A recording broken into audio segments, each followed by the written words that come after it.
Good morning, Speaker, fellow councillors and the residents of Johannesburg. Welcome to another lecture in the Johannesburg School of Governance, proudly presented by the Democratic Alliance and approved by the President of South Africa. Today's lesson is a simple one. Good governance means learning from past experiences and integrating those into how you go going forward. In principle, the Democratic Alliance supports the intention behind this item. We understand the need to unlock development and revitalisation in the inner city. But we've seen this movie before.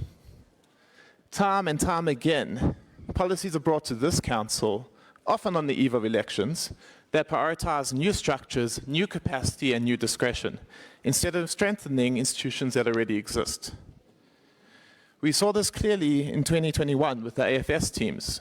Hundreds of people were appointed just before the end of a term, and then it took the city 3 years to fully capacitate them with the necessary equipment and systems, and they are still underperforming today. That is not delivery. That is political optics masquerading as governance. And that is precisely our concern here.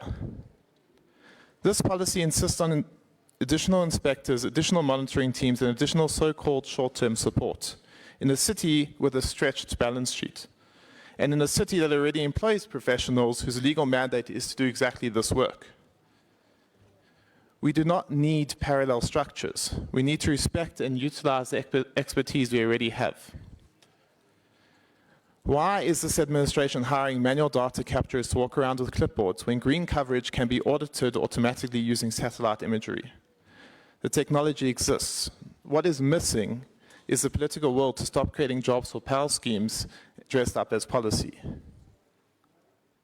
Which brings me to the core lesson of today's School of Governance. Institutions fail when expert warnings are dismissed instead of interrogated. 2 years ago, the Democratic Alliance raised serious concerns about the process that led to the appointment of the JDA CEO. We questioned the reduction of baseline requirements. We formally requested the minutes of the board meeting where those requirements were altered. Those concerns were not answered on their merits. They were dismissed and in some cases smeared. This week, there are serious and troubling reports in the public domain relating to that very appointment. This is not a "I told you so" moment. It is a reminder of that when warnings are ignored, consequences follow.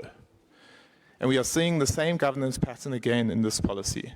This item conflates two things that do not need to be conflated: the creation of green space in the inner city and the creation of discretionary temporary capacity. That is a governance error.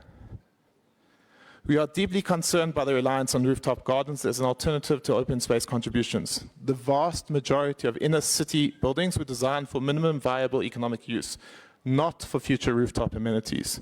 They were never designed to carry those loads.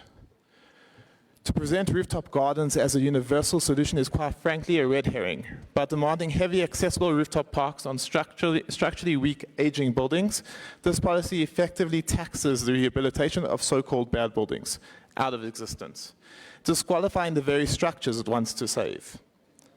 Additionally, the court to create extra capacity to ensure compliance for rooftop gardens which will apply to a minuscule number of properties is both nonsensical and wasteful.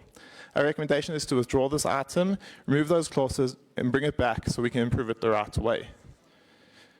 Because good governance is not about assuming things will work, it is about designing systems that will endure long after the cameras are gone. Thank you for attending another lecture in the Johannesburg School of Governance. Please note there will be no extended learning program for slow learners. Next